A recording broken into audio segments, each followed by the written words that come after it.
میں نے کہا آپ تو ویسے ہی فاسق و فاجر ہو، آپ کسی ولی کی برابری کا تصور کیسے کر رہے ہو؟ اللہ کے رسول صلی اللہ علیہ وسلم نے فرمایا ہے طلب العلم فریضہ علی کل مسلم، علم دین حاصل کرنا ہر مسلمان پر فرض ہے، یہ پہلا فرض ہے۔ آپ تو پہلے ہی فرض کو چھوڑے ہوئے ہو، جو فرض کو چھوڑے وہ فاسق ہوتا ہے، جو فرض کو چھوڑے وہ فاجر ہوتا ہے، جو فرض کو چھوڑ دے وہ نیکوں میں کیسے شامل ہو سکتا ہے، وہ اولیاء کے برابر کیسے ہو سکتا ہے؟ آپ کو یہ ذہن کس نے دے دیا کہ آپ اور خواجہ غریب نواز برابر ہو؟ آپ کو یہ ذہن کس نے دے دیا کہ مزار پہ جانے کی ضرورت نہیں ہے، وہ نیک ہے تو ہم بھی نیک ہیں؟ آپ تو ابھی پہلے فریضے کو نہیں ادا کر سکے۔ خواجہ غریب نواز وہ ہے جن کے دم قدم سے ہندوستان میں اسلام کی بہار پائی۔ سبحان اللہ، نعرہ تکبیر، نعرہ تکبیر، نعرہ رسالت، خلیفہ تاج الشریعہ حضرت علامہ مفتی اختر حسین صاحب قبلہ، نعرہ تکبیر، نعرہ رسالت۔ عرض کرنے کا مطلب یہ ہے کہ 2 ارب جو کلمہ پڑھنے والے ہیں، ان میں سے بھی نہ جانے کتنے ایسے ہیں کہ جن کا کلمہ پڑھنا نہ پڑھنا دونوں برابر ہے۔ اب ایسے ماحول میں جن کا ایمان سلامت رہ جائے، جن کا کلمہ پڑھنا ان کے لیے فائدہ مند ہو جائے، اگر آپ اس میں شامل ہو گئے تو بتائیے یہ کتنی بڑی خوش نصیبی ہے، یہ کتنی بڑی ارجمندی ہے اور کتنی بڑی اقبال مندی ہوگی۔ خدا کا شکر ہے، آپ اس کا احسان مانیے، اس کی بارگاہ میں اپنی پیشانیوں کو جھکائیے کہ اس نے آپ کو اگر کلمہ پڑھنے کی توفیق دی تو آپ کو اس نے اپنا گستاخ نہیں بننے دیا، اولیاء کا گستاخ نہیں بننے دیا، آپ ولیوں کے گستاخ نہیں ہوئے، آپ بزرگوں کے گستاخ نہیں ہوئے، آپ ائمہ مجتہدین کے گستاخ نہیں ہوئے۔ آپ یہ عقیدہ رکھتے ہیں کہ خدا ہر عیب سے پاک ہے، جھوٹ ایک عیب ہے، جو خدا کو عیبی مانے وہ مسلمان ہو ہی نہیں سکتا ہے۔ آپ کو اللہ نے یہ عقیدہ دیا کہ رسول پاک صلی اللہ علیہ وسلم آخری نبی ہیں، اب قیامت تک کوئی نیا نبی پیدا نہیں ہو سکتا۔ آپ کے ہاتھوں میں اللہ نے امام اعظم امام شافعی ائمہ مجتہدین کا دامن دیا، آپ ائمہ مجتہدین سے گستاخی کر کے آپ غیر مقلد نہیں ہوئے بلکہ ان کی غلامی کا پٹا آپ کے گلے میں پڑا ہوا ہے۔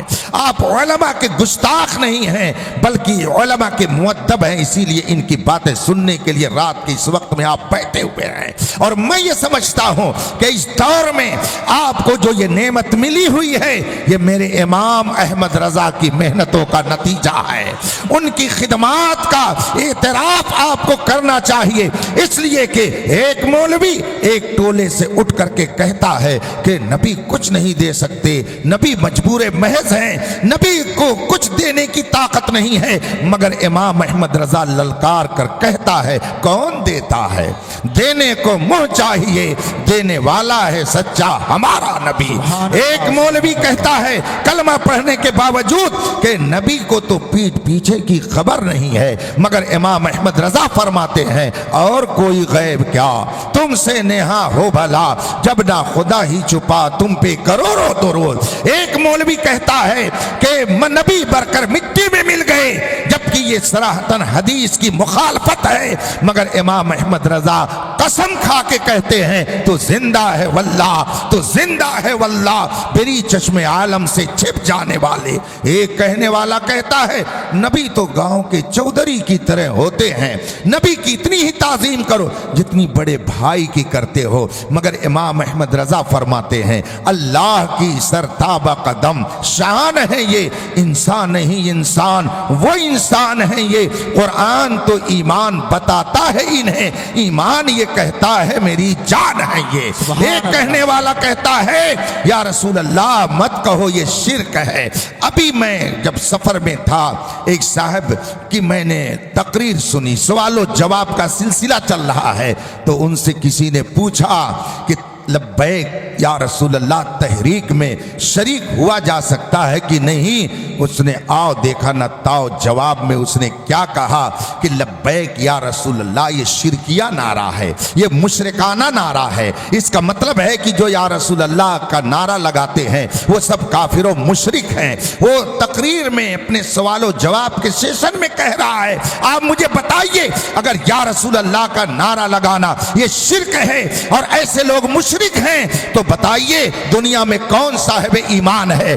اس لیے کہ صحابہ نے بھی اپنی مشکلوں میں یا رسول اللہ کا نعرہ لگایا ہے اور مصطفیٰ جان رحمت کو مصیبتوں میں پکارا ہے۔ تبھی تو امام احمد رضا نے ہمیں بتایا غیظ میں جل جائیں بے دینوں کے دل، یا رسول اللہ کی کثرت کیجیے۔ سبحان اللہ۔ نعرہ تکبیر، نعرہ رسالت، خلیفہ حضور محدث کبیر، نعرہ تکبیر، نعرہ رسالت۔ رفیقان محترم، میری عرض کا مطلب یہ ہے کہ دو ارب کلمہ پڑھنے والوں میں صرف آپ جسے اہل سنت و جماعت کہا جاتا ہے، جسے اس زمانے میں مسلک اعلیٰ حضرت کہا جاتا ہے، اس کے پیروکار وہ ہیں کہ جو نہ تو خدا کی شان میں کبھی گستاخی کرتے ہیں، نہ تو اولیاء کی شان میں گستاخی کرتے ہیں، نہ کسی نبی کی شان میں گستاخی کرتے ہیں۔ آپ ان کی تاریخ اٹھا کر دیکھ لیں، ان کی کتابیں دیکھ لیں۔ ہمارے آقا و مولا تو بڑی عظیم شان رکھتے ہیں، کسی دوسرے نبی کی شان میں بھی گستاخی ہمارے نزدیک کفر ہے، اور جو ایسا کرتا ہے وہ دائرہ اسلام سے باہر ہو جاتا ہے۔ مجھے یاد آتا ہے ایک موقع پر سرکار مفتی اعظم ہند علیہ رحمت و رضوان سفر فرما رہے تھے۔ اتفاق سے جس بوگی میں آپ بیٹھے اس میں آرمی کے لوگ بیٹھے ہوئے تھے اور آپس میں وہ باتیں کر رہے تھے۔ کسی نے اسی بیچ حضرت سیدنا عیسیٰ علیہ الصلوۃ والتسلیم کی شان میں گستاخی کر دی۔ سرکار مفتی اعظم ہند کا آخری دور تھا، ان کے ذوف اور نقاہت کا عالم یہ تھا کہ وہ زیادہ دیر تک بیٹھ نہیں سکتے تھے، لیٹے ہوئے تھے۔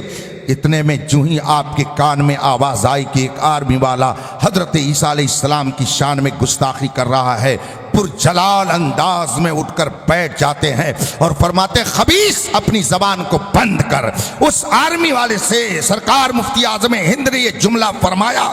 شارح بخاری مفتی شریف الحق امجدی علیہ رحمت و رضوان اس واقعے کو لکھتے ہوئے فرماتے ہیں کہ جب میں نے سرکار مفتی اعظم ہند کا یہ جلال دیکھا تو میں ڈر گیا کہ کہیں یہ لوگ حضرت کو ایذا نہ پہنچا دے، اس لیے کہ انہیں کیا معلوم کہ یہ کون شخصیت ہے، کہیں سرکار مفتی اعظم ہند کو ان سے تکلیف نہ پہنچ جائے۔ میں گھبرایا، مگر سرکار مفتی اعظم ہند کا پرجلال جملہ اتنا باروب تھا کہ سامنے والے پر جو روب طاری ہوا تو اس کی زبان نہیں کھل سکی۔ البتہ اس نے کہا مولوی صاحب ہم نے آپ کے نبی کو تو کچھ نہیں کہا ہے، ہم تو عیسائیوں کے نبی کو کہہ رہے ہیں۔ سرکار مفتی اعظم ہند نے فرمایا ظالم سن، وہ ہمارے ہی نبی ہیں، عیسائیوں نے تو ان کو خدا بنا دیا ہے۔ الحمدللہ نبوت ہم ان کی تسلیم کرتے ہیں، عیسائی تو ان کو خدا مانتے ہیں، وہ نبی ہمارے ہیں۔ جیسے رسول پاک ہمارے نبی ہیں ویسے ہی حضرت آدم سے لے کر حضرت عیسیٰ علیہ السلام تک جتنے نبی دنیا میں تشریف لائے سب ہمارے نبی ہیں، ہم کسی نبی کی شان میں گستاخی نہیں برداشت کرتے۔ سبحان اللہ، سبحان اللہ۔ تو آپ وہ خوش نصیب انسان ہو کہ اللہ تبارک و تعالیٰ نے آپ کو دولت ایمان عطا فرمائی ہے۔ میں ہندوستان کے مختلف صوبوں میں جاتا رہتا ہوں، مختلف شہروں کا دورہ ہوتا رہتا ہے، جہاں پہنچتا ہوں دو چار باتیں ضرور لوگ مجھ سے کہتے ہیں حضرت معاشرہ خراب ہو رہا ہے، معاشرے کے اندر بدعقیدگی پھیل رہی ہے، ہمارا نوجوان بگڑ رہا ہے، یہ عقیدے کے اعتبار سے بگڑ رہا ہے، عمل کے اعتبار سے بھی بگڑ رہا ہے، اس کے کیریکٹر میں بھی خرابی آ رہی ہے۔ میں نے بہت گہرائی سے اس کا جائزہ لیا اور اس نتیجے پر پہنچا کہ ساری برائیوں کی جڑ جہالت ہے، ساری برائیوں کی جڑ جہالت ہے۔ اس لیے کہ اگر کوئی شرک کرتا ہے تو جہالت کی بنیاد پر، نبی کی گستاخی کرتا ہے تو جہالت کی بنیاد پر، اور اگر کوئی شراب نوشی کرتا ہے تو جہالت کی بنیاد پر، کوئی بدکاری میں ملوث ہے تو جہالت کی بنیاد پر۔ اس لیے کہ ہم نے مکے کی تاریخ پڑھی ہے، رسول پاک صلی اللہ علیہ وسلم نے جب مکے کے لوگوں کے سامنے ایک خدا کو ماننے کی تبلیغ فرمائی اور آپ نے کہا خدا ایک ہے اسے مانو، تو سب سے پہلے مکے کے لوگوں نے آگے بڑھ کر کے نبی کو تکلیف دینی شروع کی، میرے آقا صلی اللہ علیہ وسلم نے اس موقع پر یہ نہیں فرمایا کہ اے اللہ میری قوم کو ہدایت دے دے، ان کے پاس پیسہ نہیں ہے۔ اللہ نے یہ نہیں فرمایا، رسول پاک نے یہ نہیں فرمایا کہ اے اللہ میری قوم کو ہدایت دے دے اس لیے کہ ان کے پاس شان و شوکت نہیں ہے، ان کے پاس پراپرٹی نہیں ہے۔ رسول پاک نے یہ نہیں فرمایا اے مولا انہیں ہدایت دے دے اس لیے کہ ان کے پاس زمین جائیداد نہیں ہے۔ تاریخ میں، سیرت میں، روایت میں جو کلمات ہیں اس میں یہ جملہ منقول ہے، اللہم اہد قومی فإنہم لا یعلمون، اے اللہ میری قوم کو ہدایت دے دے اس لیے کہ ان کے پاس علم نہیں ہے۔ اس کا مطلب ہے کہ اگر کوئی نبی کو تکلیف پہنچاتا ہے تو جہالت کی بنیاد پر، گستاخی کرتا ہے تو جہالت کی بنیاد پر، شرک کرتا ہے تو جہالت کی بنیاد پر، برائیاں کرتا ہے تو جہالت کی بنیاد پر۔ آپ بتائیے، میں اپنے نوجوانوں سے مخاطب ہوں، کیا کسی شیخ الحدیث کو آپ نے شادی بیاہ کے موقع پہ ڈانس کرتے ہوئے دیکھا؟ کیا آپ نے کسی شیخ الحدیث کو چوراہے پہ شراب پیتے ہوئے دیکھا؟ کیا آپ نے کسی مفتی، فقیہ اور ذمہ دار عالم کو شراب پی کر کسی کی عزت پر حملہ کرتے ہوئے دیکھا؟ کیا آپ نے برائیوں میں کسی کو ملوث دیکھا؟ یہ شیخ الحدیث، یہ علماء، یہ مفتیان کرام، یہ فقہاء اسلام کیوں آخر برائیوں سے بچے ہوئے ہیں؟ اس لیے کہ اللہ نے انہیں علم کی دولت عطا فرما دی۔ سبحان اللہ، سبحان اللہ۔ نعرہ تکبیر، نعرہ تکبیر، نعرہ رسالت، خلیفہ حضور محدث کبیر، خلیفہ حضور فقیہ ملت، خلیفہ حضور تاج الشریعہ۔ بس دو چار منٹ اور آپ مجھے عطا کریں، 1:30 بجنے والا، بس 2-4 منٹ اور میں آپ کے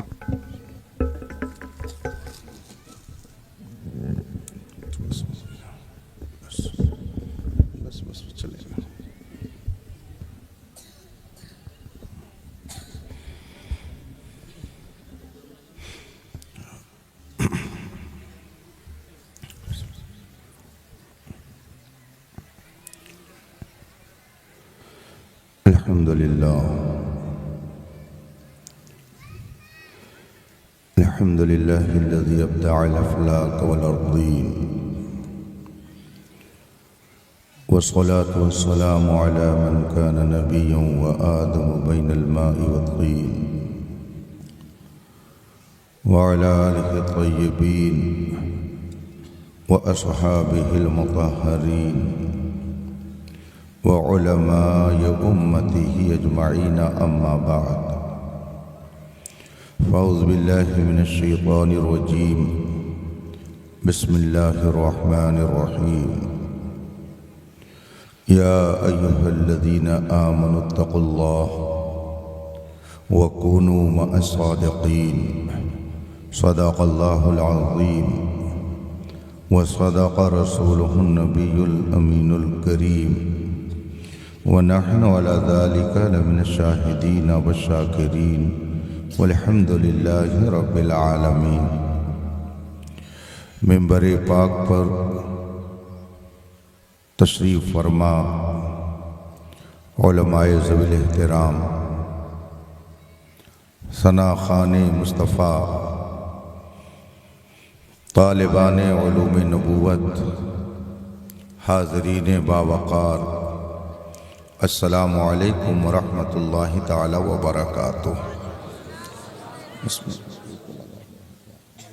کم کر دیجیے، آواز بہت تیز ہے، آواز بہت تیز ہے۔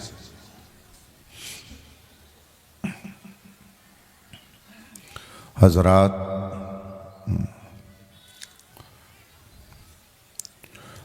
اس وقت ہم اور آپ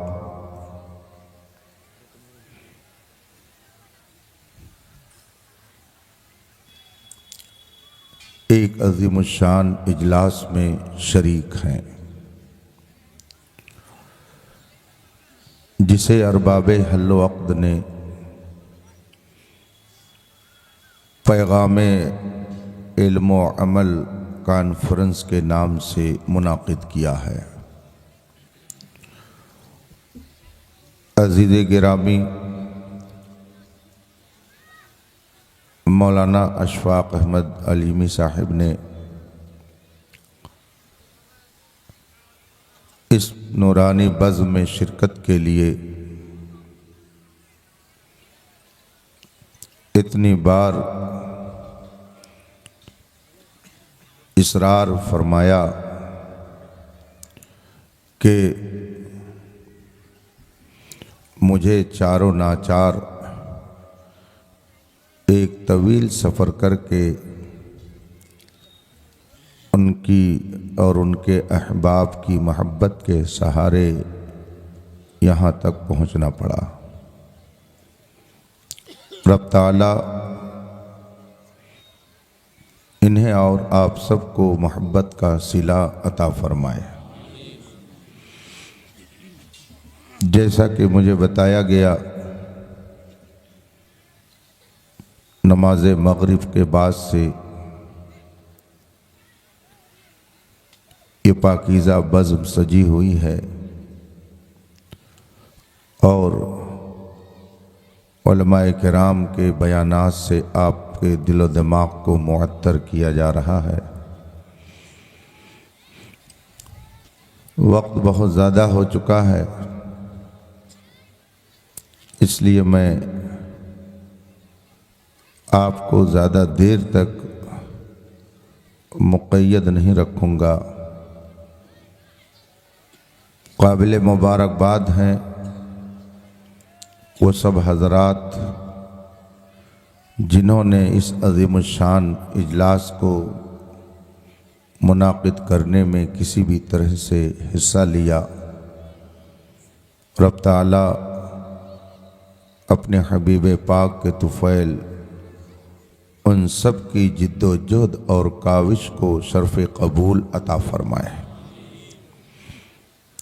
آپ کے اس خطے میں آج پہلی بار میری حاضری ہو رہی ہے اور شاید تقریری زندگی کا یہ پہلا اتفاق ہے کہ اتنا لمبا سفر بذریعہ کار کر کے مسلسل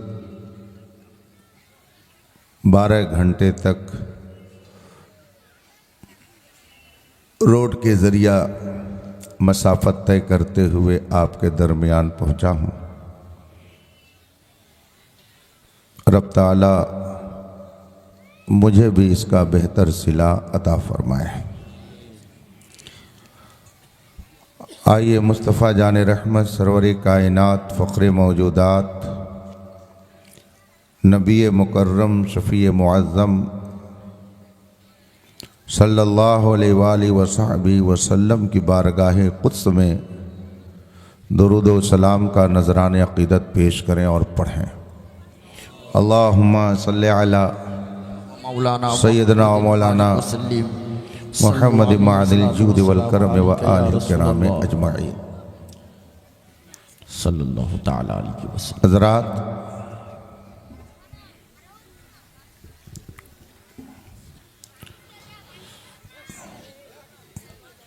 اللہ تبارک و تعالی نے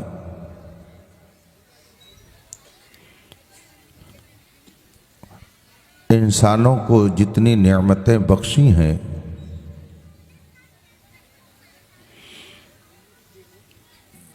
جتنے انعامات و اکرامات سے اس نے نوازا ہے، انسان اس کو شمار نہیں کر سکتا۔ قرآن کریم میں اس کا فرمان موجود ہے، وَإِن تَعُدُّوا نِعْمَةَ اللَّهِ لَا تُحْصُوهَا۔ اگر تم اللہ کی نعمتوں کو شمار کرنا چاہو تو شمار نہیں کر سکتے۔